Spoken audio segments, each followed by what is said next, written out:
because there is only so much time for me to give you what is a 4-hour training in person.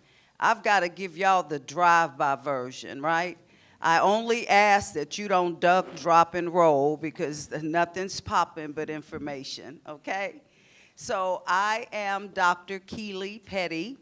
More information about me, you can visit my website, keelypetty.com, and you're going to love it, absolutely. Send me a note and say pathways, just so that I will have reference to where I've met you. I'm a national trainer with crisis prevention intervention who has been promoting verbal de-escalation for over 35 years here in the United States and abroad. Next slide, please.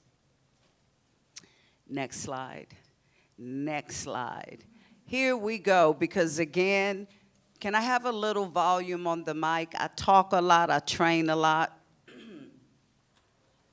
And I want to make sure you all hear me. I do want you, I cannot share the PowerPoint, but I can't stop you from taking pictures. We're going to start with what the guiding philosophy is, because this is the way crisis prevention intervention sees any aspect of training that they provide. There's care, welfare, safety, and security. These are things that we want in our lives. These are things that we want for our families. Their care perspective says that you treat I always say I have to treat myself with respect and dignity and empathy and persons. I got to focus on me sometimes. Sometimes I have to be my own cheerleader. Sometimes I have to say, no, I can't give no more today. Hold on, back off. You need a, oh God, Calgon, take me away moment, right? Anybody with me? So that person-centered does have to start with you, because the way that we're going to talk about de-escalation, verbal de-escalation, really it's what that other individual is doing, but it will be your response to that, right? How many of you ever cuss somebody out real good? Raise your hand. You know you cuss them to the 10th power. That's why you're in this class. Because you'd have to be de-escalated, right? In my neighborhood, it'd be like, no, we got to shut that down. I don't know what your community says. Culturally, we all say things differently, but that would have to be shut down. And then welfare, not the check and the cheese, right, and the government, not that, but the welfare of being able to maintain independence. Even in a moment of having to shut it down, giving yourself choice to maybe say no. Sometimes you just have to say, not today. Not today. I'm not doing that today. Some days you feel like, okay, we're going to roll. Okay, you want to roll? We're going to roll today. But then other days, no, and I need you to be able to give me the choice to do that. Safety has to do always with protecting an individual's rights and minimizing harm. What would that have to do with verbal de-escalation? You know how many people have died because they were escalating in a situation and it cost them their lives? You know how many people drank the coffee at work and it didn't taste right? Because somebody had a verbal escalating situation going on internally, and made everybody else pay for it. So when you think about verbal de-escalating, how do I shut it down? How do I tone it down? I usually start asking, how many of you have been in a escalating, and most people say, no, because that's not the way you know it. But if I said an argument, For the Christians, it's fruitful fellowship. You know, I don't know what your community embraces, but do you get the point? This is what this is about. And again, security, safe, effective, harmonious, collaborative relationships. You need to be in relationship with somebody. I don't care how much of a hellion you are. You need people. You cannot live life alone. And this is why collaboration is important. And not collaborating with your Game Boy and with your, no, collaborating so that you can be the best for someone if that situation takes place. Next slide. I know you, you know me. Hello, everybody. Everybody turn around to somebody and say hello. All right, we just did that. Next slide, next slide, next slide. Just a nice, quick way to get it done. So I love this. I love this. I want you to look at it and tell me just immediately which set of words are ringing like a neon light. It's like, that one put a in you. Anybody want to volunteer to tell me which set of words? Yes, ma'am. Empathetic listening. Ooh wee. Anybody else? I noticed rational detachment. Yes, I can't wait to tell you about that. Anybody else? Come on, brothers. Y'all wake up in here. Communication skills. And let me tell you, it's as simple as who you talking to like that? Why you talking to me like that? Most of us growing up in a different generation, our tone would get us toe up. I'm saying, you do something like, or you breathe too deep, it's over.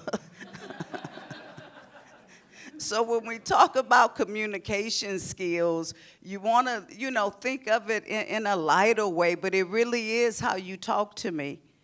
Why do you think the largest industry in America is a phone sex industry with billions of dollars, and all they doing is moaning and groaning and talking to people? But it's the communication.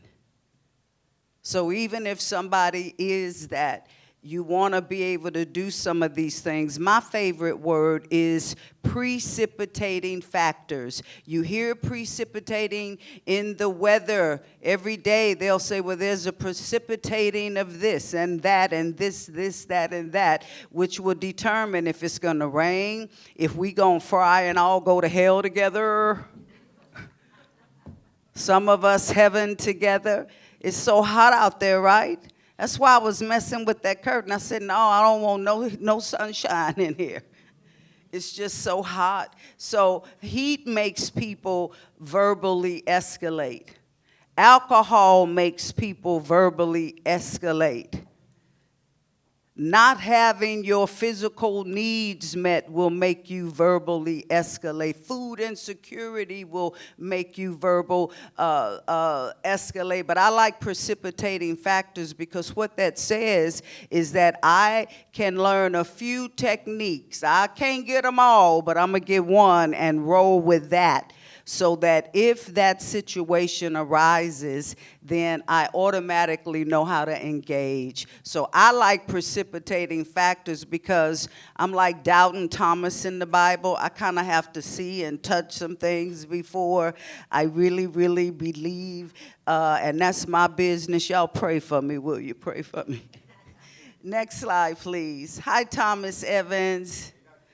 So when we do talk about and we've been hearing this, trauma-informed. How many of you understand the trauma-informed care? You've heard it, you visited? If not, Google it. It's just some principles that teach us, number one, how when you do respond, be very careful. Be very careful in how you respond to a person who may be in the moment at HEB in line going off on the cashier. You know, you know, most of us be like, I'm not getting in that today.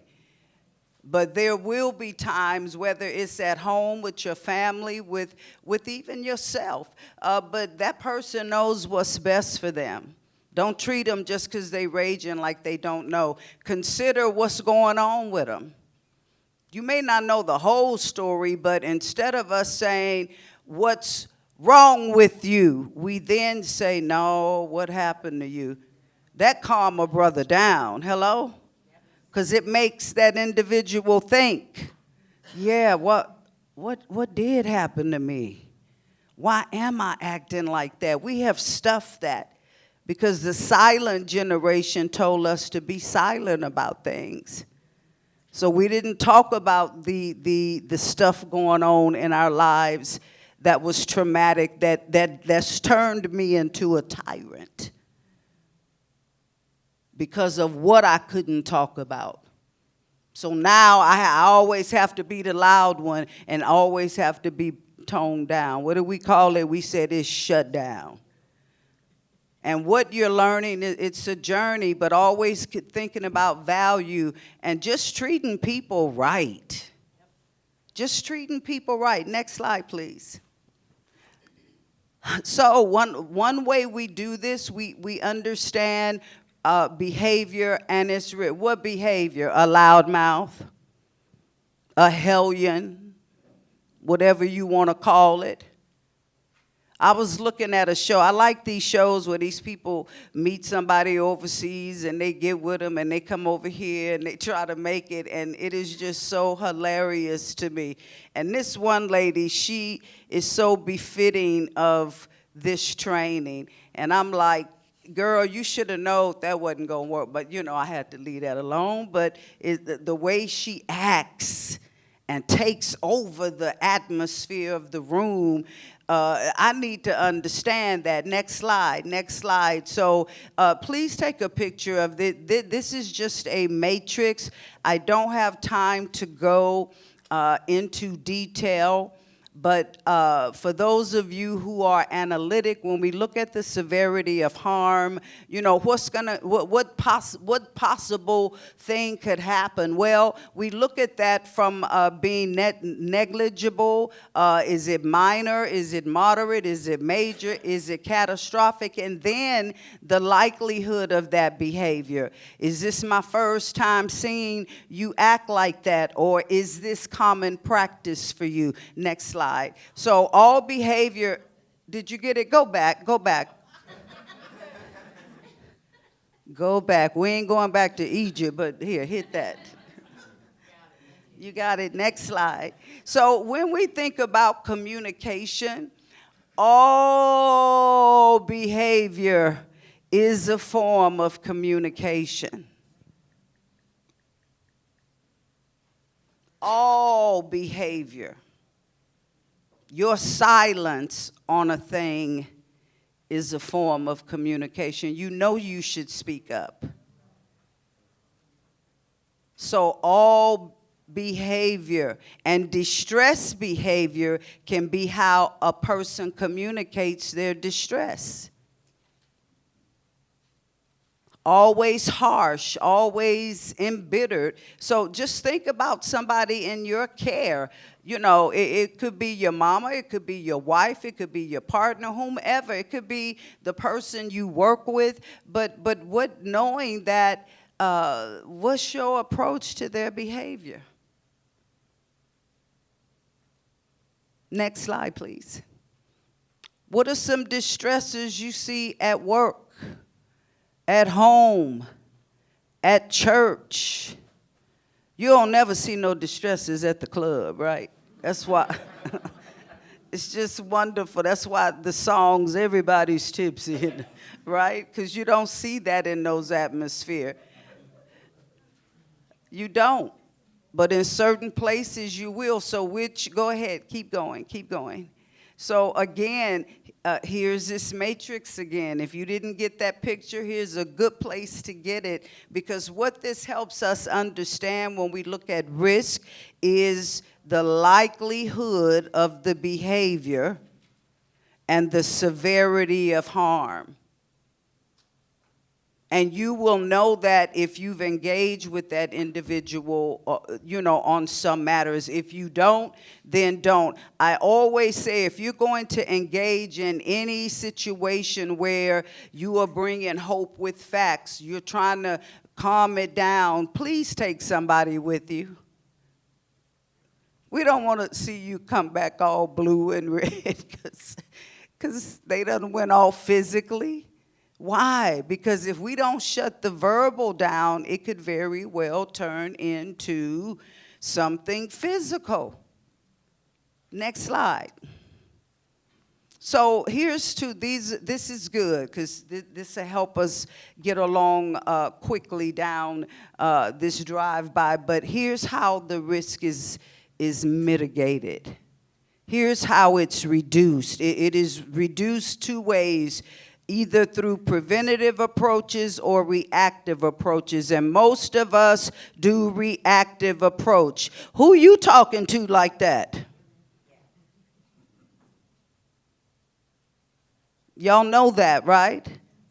I know you the boss, but I can't, but who you talking? You know that. And we react opposed to understanding that there are preventative approaches that can, here's the hope, that can reduce the likelihood of the behavior.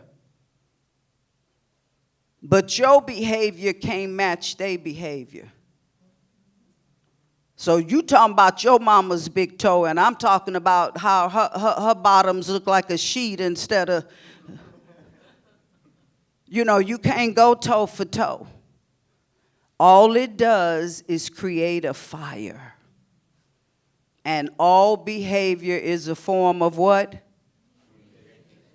See, that's your nugget right there. You can take that to the bank. So how do you do? And you can say what you want. Data shows us we are more reactive than we after I beat you up, I'm going to then get you over to the hospital. You know what I mean? We could do that way. That's kind of ghetto, right? But that's kind of barrio too. That's kind of trailer trash too. Why did I say that? Because that's all of us. Are you reactive or preventive? Next slide. Next slide. So again, you always want to identify. This means you get to be the investigator. You want to identify, you want to be objective in analyzing the risk and use some strategies. Don't use kung fu fighting.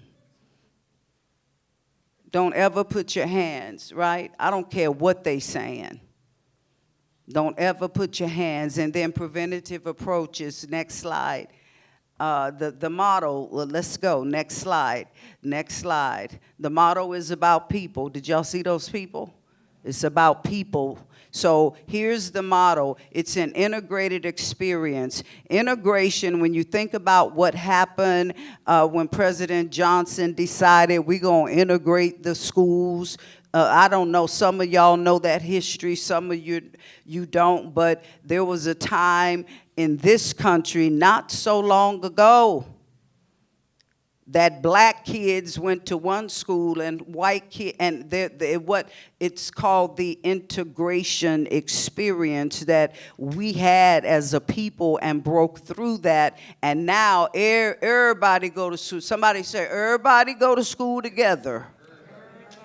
And that's a wonderful thing because we learn from one another. Everything's not black or white. There's some brown and some different hues of chocolate and vanilla. And we learn about each other's culture and ways that help us get over this integrated experience that looks like a behavior level that's anxiety, defense, risk behavior, tension reduction. Yup, that's so good. You know why? Because that's the stuff that causes people to use their mouth like an assault rifle.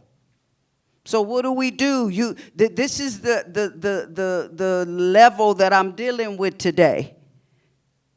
What do? Your attitude and approach matters. But let me say that if you haven't eaten, some of y'all are grouchy when you ain't ate, when you haven't had your coffee or your tea. You know, be approachable before you approach, because your attitude is important. God made us so good, I can feel a funky vibe before I even look at you. I could feel her like, she better not come over here. And I'm like, I really don't want to come over there. You can feel the vibe. That's how some of y'all fell in love, because you felt that vibe. You felt that energy. And then some of us was played a fool. Because there's no exception to the rule. Y'all know that song? Because everybody what? Plays a fool sometime. And that's what this verbal de-escalation is about. So here's the whole thing. This integrated experience looks at behavior level and your attitude and your approach. So it says, their model says, if somebody has anxiety, you're supposed to be supportive. Some of us grew up and we were full of anxiety. We were told, you better get your and go sit down somewhere. And never, ever fix that. So we grow up with that same anxiety issue. And people don't know that, because we were told what goes on in the house stays in the house. So we couldn't tell nobody but our diary. I remember my brother broke in my diary. I just wanted to die, because it's where I was able to manage my anxiety. So if a person shows defensive behavior, you need to say, unball your fists, sir or ma'am, or whatever your pronouns are. Unball your fists and relax and breathe. And then if it's risky behavior, they on the ledge and they want to jump, depending on your attitude that day. You going to save them, or you going to, like, I'm tired of it. They do this every month. That's an indication that something's going on every month. So what safety interventions, your organization, your church may already have that in place. So you always want to stick with that. And then tension reduction is what they have in every hospital when we go visit the sick. And after we come from seeing their bodies wrangled with the invitation of death upon them, what do? We go into the chapel and we just sit. And we just remember, we reminisce, and we pray and we hope. That's what that therapeutic, did y'all feel that energy in the room change? Like, woo, come on, if y'all felt it, let me see you say, woo. But that's therapeutic. It's calming them down. Next slide, please. So, next slide. So what does each behavior level communicate? Next slide. What each level, go back to that. What does each level behavior level communicate? What does anxiety communicate? What does being defensive communicate? Go back, go back, go back, go back. What do these levels communicate? When we talk about communication in this model, what is anxiety communicating? What is being defensive? All I asked you, all I said was hi, and you're ow.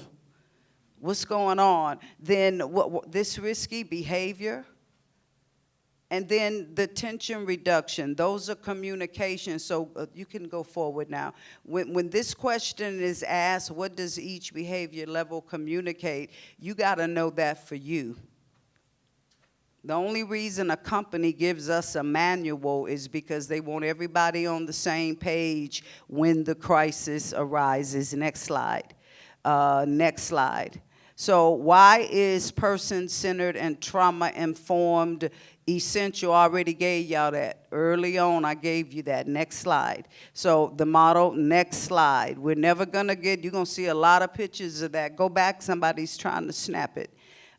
You're going to see this over and over. This is the model.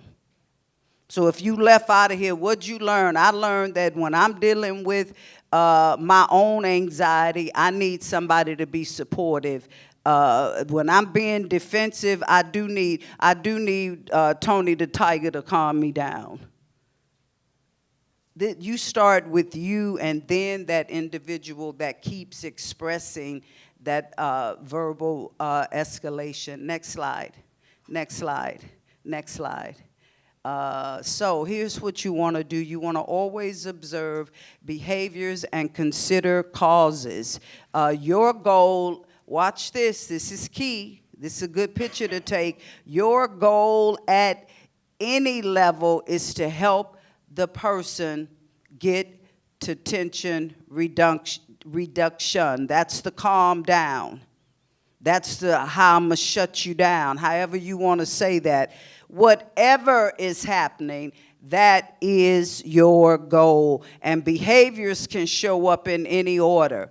We gave you anxiety, but guess what? The defensive behavior may show up first. It's not in order, so don't expect it. Is life in order? So somebody in that moment ain't going to act out in order either. So you have to know, wait a minute, why are they so defensive? I mean, it's interchangeable, but the order is not going to appear in any way. Next slide, please. So it's an integrated experience. Next slide. Oh, wait, what are precipitating factors? Remember I said I love precipitating factors. Next slide. I was going. So remember, precipitating factors are factors that influence behavior, just like in the weather.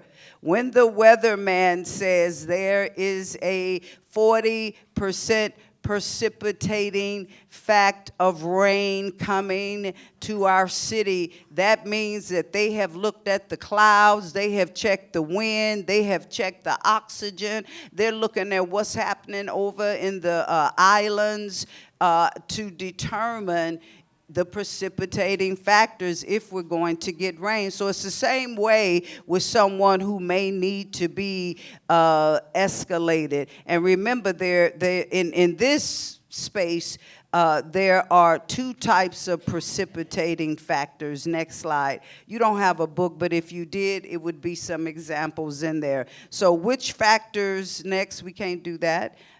Here's where we can do, though. How does knowledge of your own precipitating factors. See how that light come, but that oxygen mask got to be put on first, on you. So this question I don't see nobody snapping this, but this is a good one. This is a good one, right? How does your knowledge of your own precipitating factors help you interact with people at work, at home, at church? You can say, I'm having a precipitating moment. Give me a moment. And then they'll say, well, what's that? And then you can teach them a calming technique. But see, that even changed the feeling in the room. Just that question. Next slide. What is rational detachment? Any mothers nurse a baby? And what we call that when it's time for them to stop, and hopefully they're not 5 and 8. Yeah, emotion. Yeah, that's another class. But you're weaning them. Some people and some situations, you're going to have to wean. You're going to have to wean from them. And that, for me, is my way of defining rational detachment. Why rational? Because I've thought out. When you look up the word rational, it's where you think out, you understand a thing, you have investigated it, you have researched it, you know the DNA of the BS that you trying to slang at me again, and I ain't having it. That level of thing. Next slide. So rational detachment is recognizing that I have the need to remain professional by managing what? My own.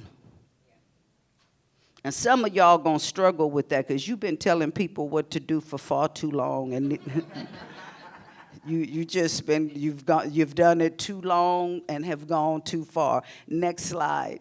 Next slide. Next slide. Okay, wait. I love this. Go back. We're going to go through this quick. So how can I rationally detach? Well, before I even talk to you, I might need to breathe because you suck the life out of me. Just the sight of you sucks the life. And y'all laughing because y'all know this is so true. So let me breathe before I get involved, because you literally some people suck the life out of you. Next slide. You might have to ground, like, wait a minute, you tell somebody bad news and they gotta fall out, they need grounding because you've shocked them. But you can do this by focusing your thoughts. Like sometimes when I'm talking to a crowd and they just mean mugging, they picking in their teeth and nose and pulling, I'll be looking at the exit sign, like getting it done, right? So next slide, you can also, before you say something, these are you who have loose lips, you just can't control them. I got to say something. You're just the one for justice. Think about what you say and choose your words carefully. Next slide. And then observe. This is my favorite position, because as you get older, you learn I ain't always got to get involved. There's somebody else's season. I've done this already. And I'm not going back. And you can't make me. Next slide. And then ask for help if you don't have a pride issue going on. Ask for help. Next slide. Next slide. Next slide. Here we go. We're going to close that thought up with, again, your own attitude and behavior comes first. We started something in our church because I'm like, I don't understand this. Why these people falling out when they come up for prayer? What is happening? What's going on? And it wasn't always the power of God. It was the need for a mint for the person that was praying for them.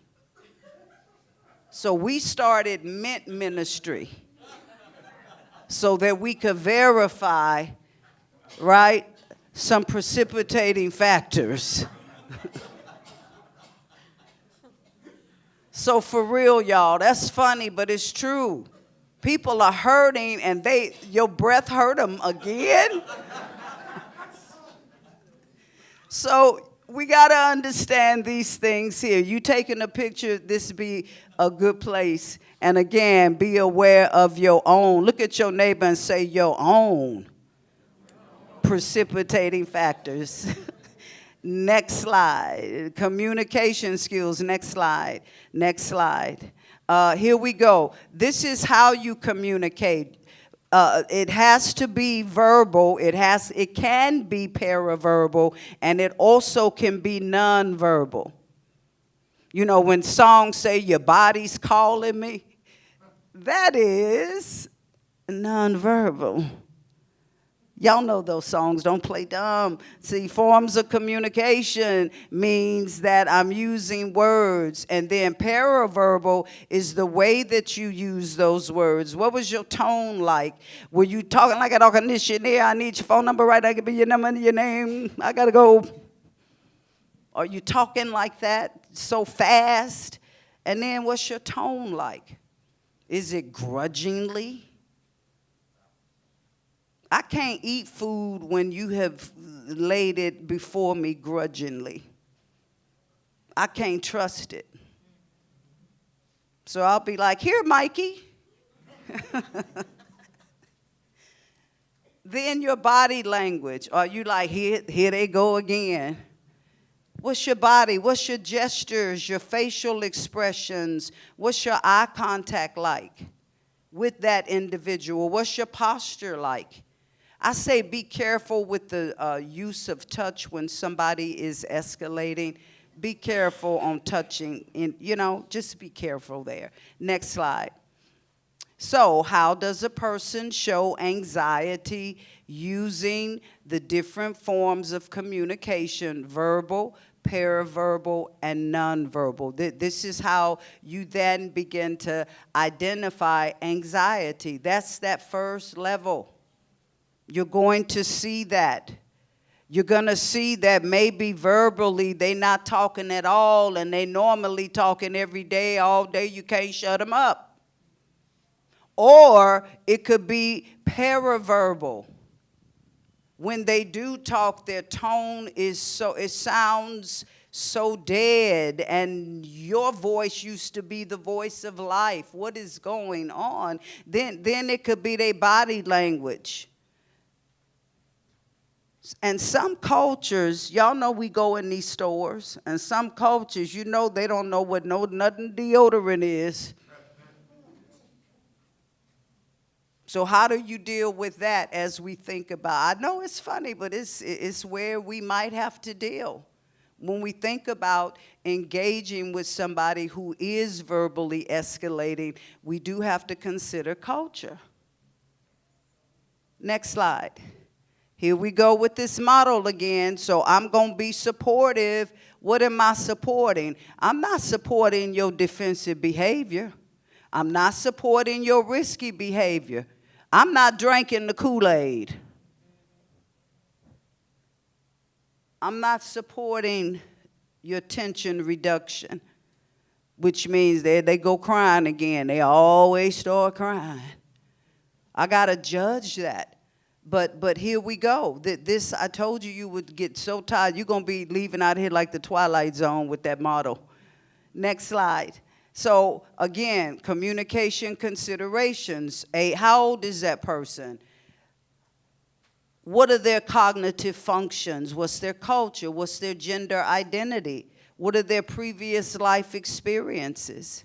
You got to think about all of that. That's a good picture to take if you're taking pictures. This can be used every day, all day, in all things. Next slide. Next slide. Next slide. Next slide. Next slide. Next slide. All right. Next slide. Go back one. I'm sorry.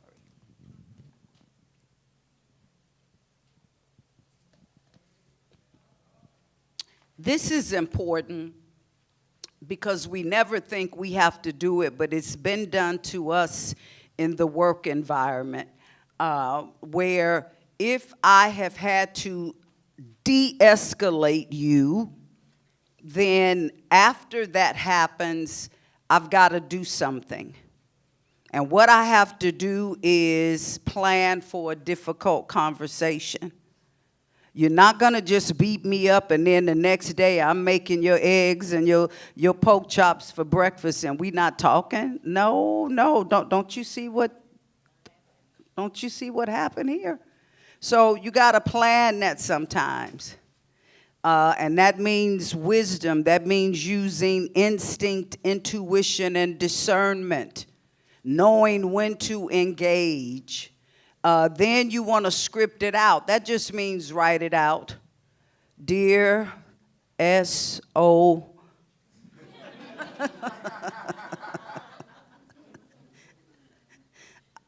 Don't do that. And don't tell I told you. And then how am I going to deliver it? Do I need to be in their space? Do they need to be at my space? Or do we need to be pulled up at SAPD parking lot? You want to know that, and then you want to document it. That's what happens when you get your yearly review. They do all of this right here. When we going to do it? Then they're going to script what areas they are proud of you in, and then they're going to deliver that to you and let you know you're going to get your raise and some more, and then they document it.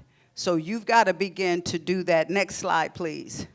Good communication skills, establish and maintain rapport. What is wrong in most relationships? One of the first areas that goes south is that for some reason communication is lost. We can't communicate no more. You know, I don't know what that is, but you always want to be supportive. And the supportive stance, can I get you to stand up, youngin? Come in front of me. I'm not going to do nothing. No, turn around. There you go. So he all verbally escalating, right? Here's the supportive. Act like you cussing me out. Keep going. But y'all see how I'm standing? I'm not directly in front of somebody who's verbally raging. Because he could kick me. He get all y'all see what I'm saying? All the spaces that don't need to be banged on. He could do that. But if I'm positioned this way, if he get to like that, I can go down as much as my knees will allow me. Or I could sway and not give him an opportunity because he shifted it to that next level. He went from verbally escalating to physically escalating. Thank you. And what I just showed you was the supportive stance. In other words, don't be all up on somebody when they raging. Don't do it. Next slide. How do you respond to defensive behaviors? Next. Here's how you do it. You use the directive approach. Remember, you use the directive approach when this individual is about to endanger not only himself, but him or herself and other people. So what? Let me use short, simple phrases that person can follow. Sir or ma'am, I'm going to need you to turn to the left, whatever, short, sweet, y'all get it. And then give them limits and choices. Because we all got somewhere to go, and traffic is one of the first hells we got to get through before we get home, right? So you got to think about limits and choices and objectively analyze the situation, and then think about supplement directive responses with other interventions. Hopefully it won't get to that level. But when you start using this in your own personal space, it's so easy when you're out in public. Next slide. Here's what the continuum looks like when you're dealing with somebody with defensive behavior. They're going to try to refuse. They're going to try to question who you think you are. You pull up your pants just like I do. They're going to come up with something that they may show tension reduction is where they start saying, I'm sorry, forgive me, I'm wrong, crying. And then they could use intimidation. So if you're wondering what's going on with this person, I just gave you the map of freedom. They refuse. They're intimidating. And then they start again using their mouth as a assault weapon. Next slide. So again, we can't do this, but we would in person. We always group off and we talk about what this means from our workbook. Next slide. So here are some examples of defensive behavior. So if this person is really seeking information, they may ask, well, how long I gotta wait here in the waiting room? When can I go in? If it's intimidating, they're making threats like, let me in or you gonna regret it. If they're refusing, they're talking continuously, venting, saying, you don't understand. I've had a really bad day. Everyone just tells me to do and no, and nobody's listening to me. And I've had it. I can't go no further. I don't know what else to do. I don't know what you came to do, but I came because I need some reduction in my life right now. This is for folk in a moment of a thing, right?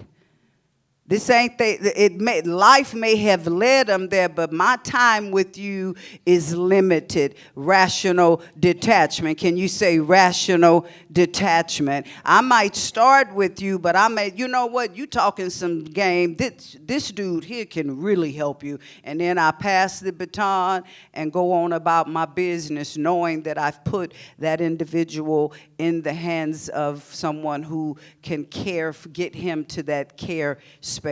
Look at refusal, just saying no. Challenging question, why I have to wait here? Because you are not the king in here. Have several seats, but see, you can't tell them that.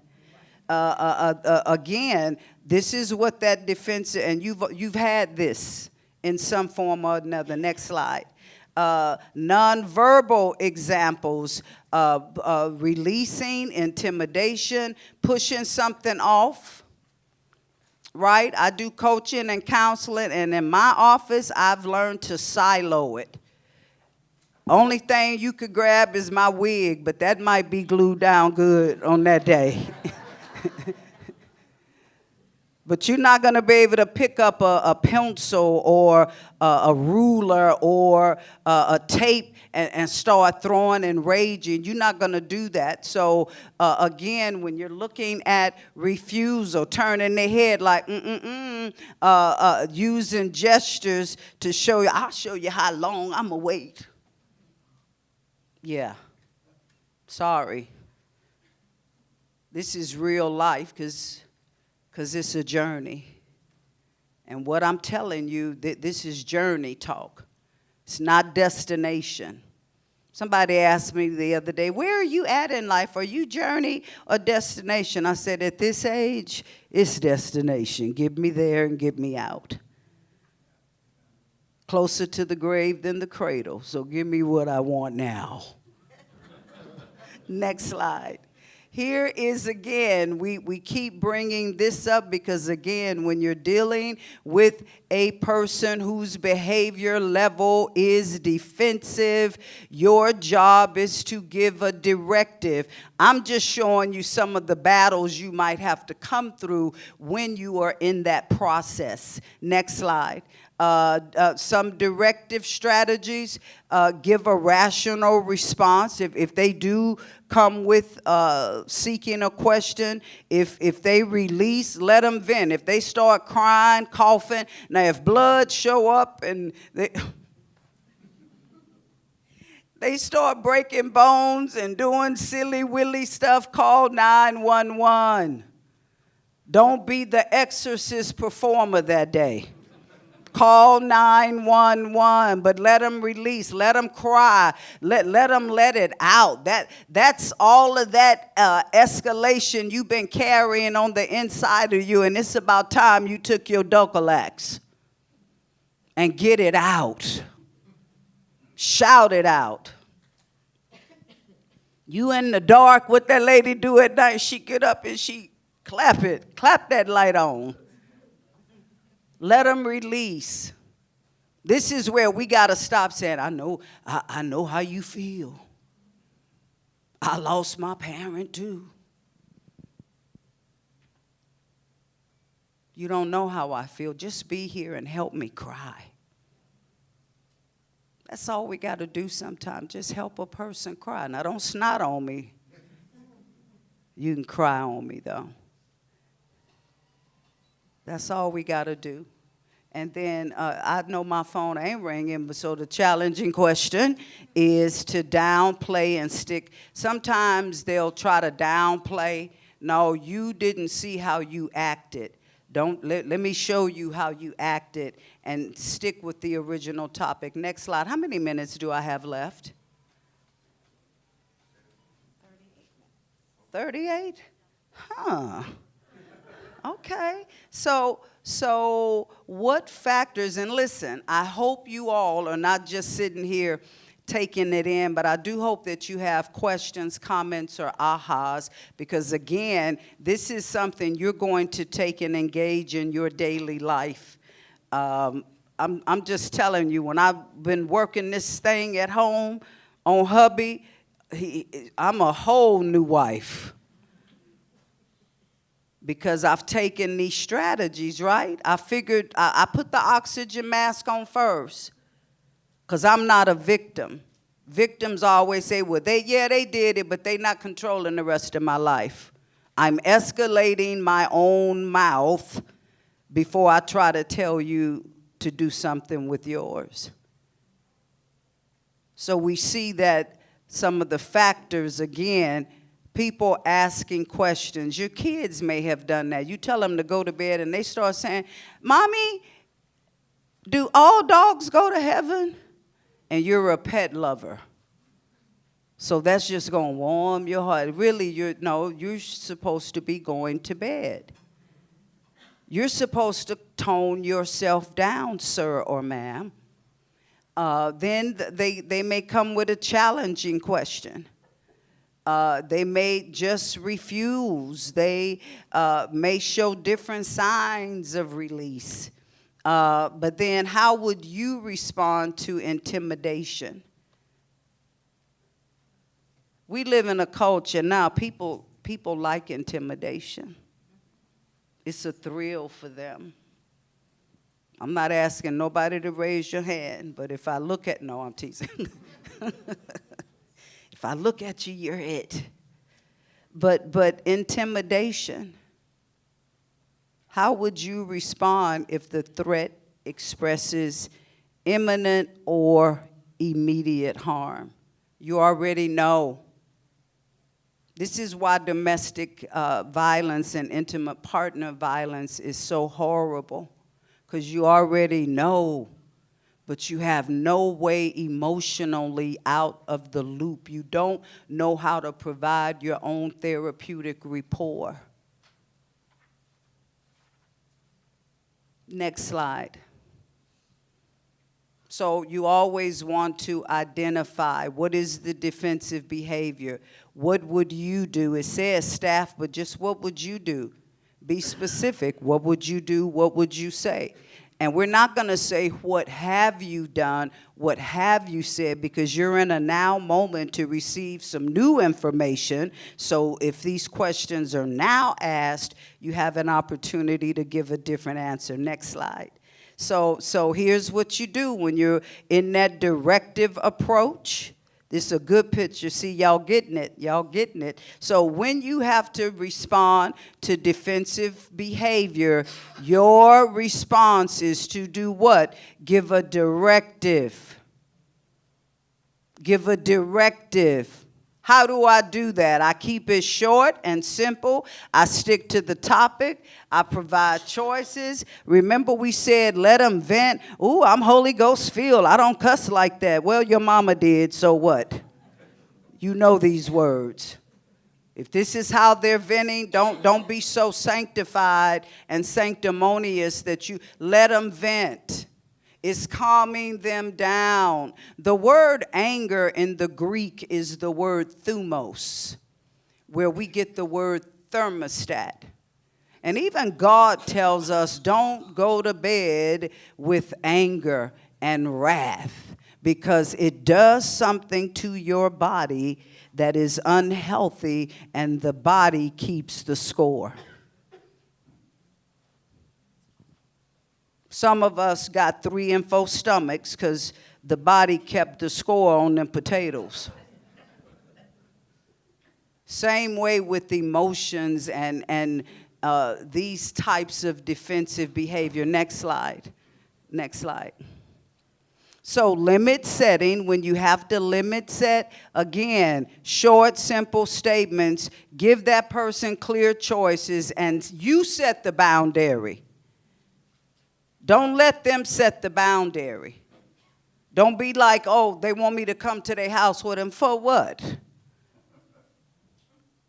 Boundaries. We only have tsunamis because the ocean forgets that God set the boundaries. But the ocean like to cut up sometime, like you do. So what do? We use supportive, directive approaches. Next slide. Next slide. Summary, always assess. Remember I said you can always assess, but don't approach if your attitude isn't right. You talking to a grown man, don't talk to him like he's 4 and expect a good outcome. Manage your own fear and anxiety. And remember the continuum. Y'all took a picture of the continuum. Next slide. Next slide. Next slide. Next slide. Again, use your decision-making metrics. Next slide. You always want to identify the severity of harm. The level of risk in the moment of the risk behavior depends on the severity of harm that can arise. Next slide. Always think about age, their cognitive ability. Now let me say this. It's a lot of grown folk walking around with elementary mindsets. You 30, but you 3.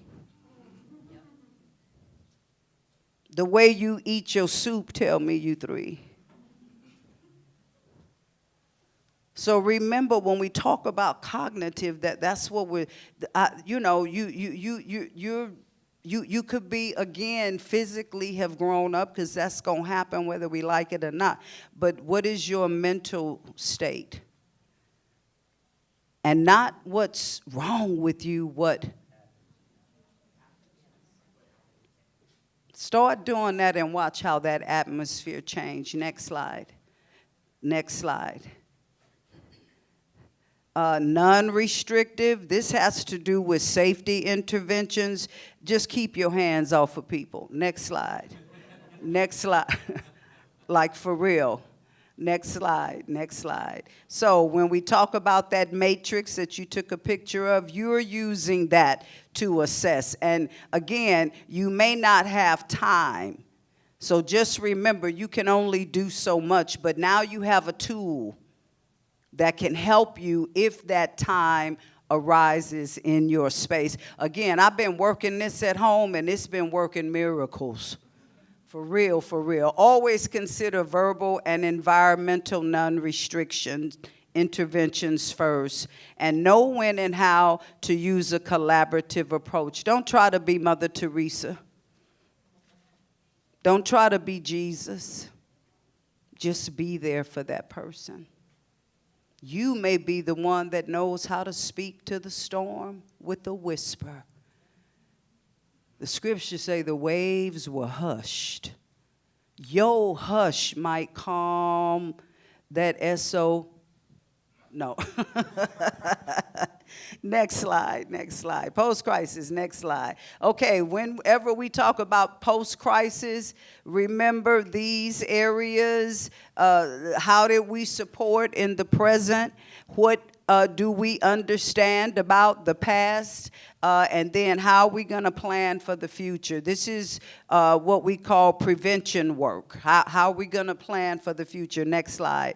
So how would you show, keep going, hit it again. So how would you show your support to an individual after a crisis? Now this is what a lot of church folks do. They don't even talk to you no more. You come to church and you've admitted that, you know, something shanky went on and you're in your place of deliverance. We have a very cold heart where we don't know how to give grace and mercy to people. And I know that. I can tell what's happening culturally. We've lost that vibe. But we gonna get it back because we ain't going back. How about that? So, yes, ma'am. So in my past, like we dealt with a lot of intervention and de-escalation because I worked in a shelter. So with this, like how do you support the individual after? Usually de-escalation for us is in the moment. You're gone. So how do you, is it more about like yourself and taking care of yourself after? You always put the oxygen mask on first. This is why if I don't have the energy to engage, I rationally detach. If I do have it, then I'm just going to remain with this individual in this state. I'm going to remain, I'm going to use my communication skills. Maybe you're in a prison and I can't touch you, but I can put my hand up on the glass and let you know I'm here with you. I'm asking you open-ended questions to identify how they're feeling. You're listening with empathy. If any of you want to see like a really beautiful 2-minute, and I keep forgetting, Thomas, help me to remember to add that here. Brené Brown does a wonderful 2-minute thing on sympathy and empathy on YouTube. It is so powerful. I want you to get that. Go to YouTube and key in Brené, B-R-E-N-E Brown, sympathy versus empathy. It's quick, it's 2 minutes. Y'all like drive-by stuff. I told you we're in a drive-by session today, right? So make sure you get that. Wait. Then you also want to acknowledge their feelings and show care and concern. But don't be kissing and hugging on folk. Don't do that. Just be there. And if you don't know how to do that, once you watch that Brené Brown, you'll get it. And then don't rush them to talk about it. Now, again, if you don't have time, remember I said take somebody with you. Always go in twos. That way, can't nobody accuse you. They can't lie on you. You'll have a proof partner. Write that word down. Tweet that. Dr. Keely said we need a proof partner. Somebody that will speak the truth on your behalf. Second hits. So as a staff cannot provide effective therapeutic rapport. What you can do before interacting. This is after. Look what you can do before. Remember that grounding, those breathing techniques that we looked at earlier. You can ask somebody else to step in. This is when you get that person that been acting funky at work with you. You go get them. You know, I'm finna get you. I got the perfect job. And let them handle that. Then coordinate with others. Again, that means you're not the hero, the shero. You know who to get involved. Next slide, please. Then understand what happened. Click, click, click, click. Click again. Click again. Okay. So when they're talking, all you want to try to understand the past from their perspective because you weren't there. You don't know. But again, intuition, instinct, and discernment will tell you if it's fabrication. Secondly, when and where did it happen? Why did it happen? Who else has been affected? And has this happened before? Kind of in the moment of the twinkling of an eye, you're going to have to wonder about these things. These are good questions when you're dating, when you're looking for love. These are good questions. I don't want to see how you chew your chicken. I want to know what happened, when, why, who else was affected, and had it happened before. Because you slapped me real good, Doc. I've never done this before. Yes, you have. You slapped up on your sister's dolls. That's where it started. Because before that, something else was going on. But nobody was paying attention. You have to pay attention when you go to HEB these days. You have to be careful bumping your basket on somebody, because we are living in that kind of time where people absolutely don't care. Next slide. Next slide. Again, age, cognitive, this, I hope y'all got this picture. Next slide. Next slide. Your resilience, this is you. Reflect on how that incident affected you. Practice self-care techniques. Invest in additional long-term strategies. For me, I love a massage. That's my strategy. I just flop it down and get, you know, how you do your hamburger meat when you want it right. I'm like, work on that hamburger meat. That's what I do. What do you do? Do you go for a walk? Do you play golf? You have a sport? What do you do to get your wind and your wings back? Because they there, but they may not be working. Next slide. Next slide. Therapeutic rapport provides the necessary support the individual, the staff, and the present, understand the incident, and plan for future interventions. Notice the effects of the incident on that person as well as on you to minimize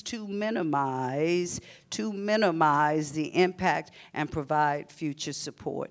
And I'm done. How about that?